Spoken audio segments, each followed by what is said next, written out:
वह कौन तीन बुजुर्ग हैं जिन्होंने तकरीबन 330 साल पहले विलादत फजल रहमा की पेशनगोई की?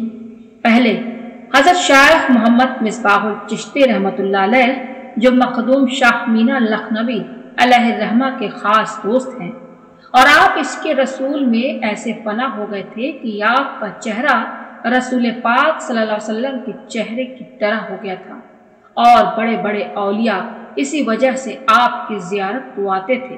आप मखदूम मिसबाहुल आशिकीन पिया के पीर हजरत शेख जलाल ताजबख्श शहीद अलैहिर्रहमा की जब शहादत हुई तो आप मिसबाह पिया बिहार की तरफ हिजरत कर गए। कुछ अरसा गुजरा ही था कि एक रात मिसबाह पिया ने आलम वाक़िया में अपने मुर्शिद शेख जलाल ताजबख्श को गुस्से की हालत में देखा कि वह फरमाते हैं, मैंने क्या कहा और मेरे बेटे शेख मोहम्मद, यह तूने क्या किया? बहुत से लोग मगरिब के जानिब कन्नौज के चारों तरफ ऐसे हैं जिनकी फैज़याबी अल्लाह ताला ने आप ही की पुश्त से एक ऐसे नेक फर्जन पर मुकर्रर की है जिसके फैज़ आलमगीर से पूरा आलम फैज़याब होगा, और वह किताब कलाम इलाही और सुन्नत रसूल की मुकम्मल तस्वीर होगा। इस फर्जन से मुराद गौसे ज़मा हज़रत शाह फजल रहमा गंज मुरादाबादी अलैहिर्रहमा है। यह सुनकर आप शेख मिसबाह पिया जल्द से जल्द कन्नौज की जानिब हिजरत कर गए। दूसरे, जब आप मिसबाह पिया कन्नौज तशरीफ लाए तो आपकी आमद की खबर सुनकर हजरत शेख सादुद्दीन खैराबादी अलैहिर्रहमा और मखदूम अब्दुस्समद शाह शफी पूरी दोनों बुजुर्ग मुलाकात को चल दिए। हजरत शेख सादुद्दीन ने मखदूम मिसबाह पिया को देखते ही एक आलम कैफियत में फरमाया, देखा शेख मोहम्मद सानी, ऐसा आपने इसलिए कहा क्योंकि आपके पीर मखदूम शाह मीना का नाम भी शेख मोहम्मद था। इसके बाद फिर हजरत मिसबाह पिया ने अपने दोनों बेटों से दोनों बुजुर्गों की मेहमान नवाजी के लिए सत्तू तलब फरमाया।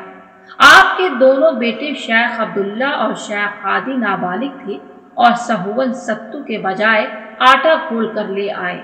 हजरत शेख अब्दुस्समद शाह शफी ने एक उंगली से इसको चखा और कहा कि बुजुर्गों की तो हर एक चीज तबर्रुक है, और फिर पूरा आटा नोश कर लिया।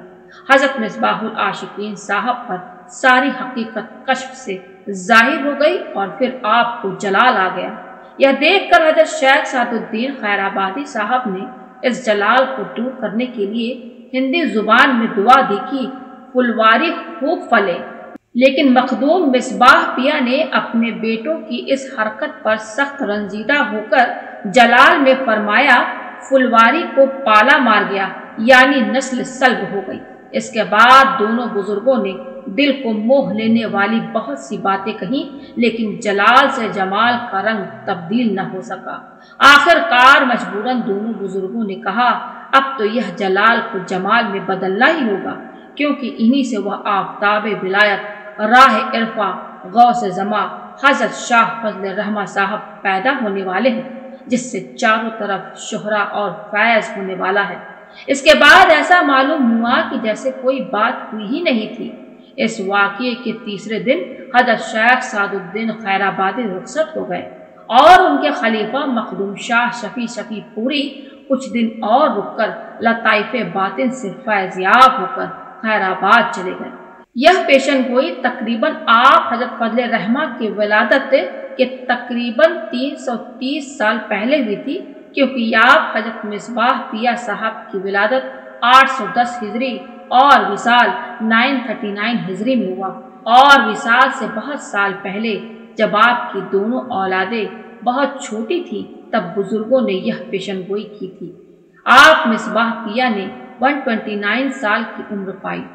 तीसरे, हजरत अहल उल्लाह मियाँ चिश्ती अलैहिर्रहमा एक दफ़ा अपने मुर्शिद हजरत शाह अब्दुर्रहमान मुवहिद वजूदी चिश्ती लखनवी अलैहिर्रहमा की पुश्त मुबारक मालिश कर रहे थे कि अचानक से उनके दिल में फर्जंद न होने की खलिश पैदा हुई, क्योंकि बेटी जमियत बीबी को पैदा हुए 18 साल बीत चुके थे।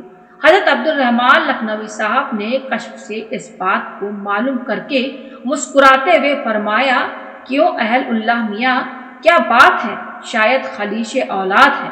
پھر خود ہی حکم دیا، اچھا اب تم گھر جاؤ، تم کو پروردگار عالم ایک ایسا فرزند دے گا جو آفتاب کی طرح دنیا میں روشن ہوگا، اور اس کا فیض مشرق سے مغرب تک ایسا روشن کر دے گا جس کے سامنے دیگر ستاروں کی مانند ہو جائیں گے۔ اس کا نام فضل الرحمہ رکھنا۔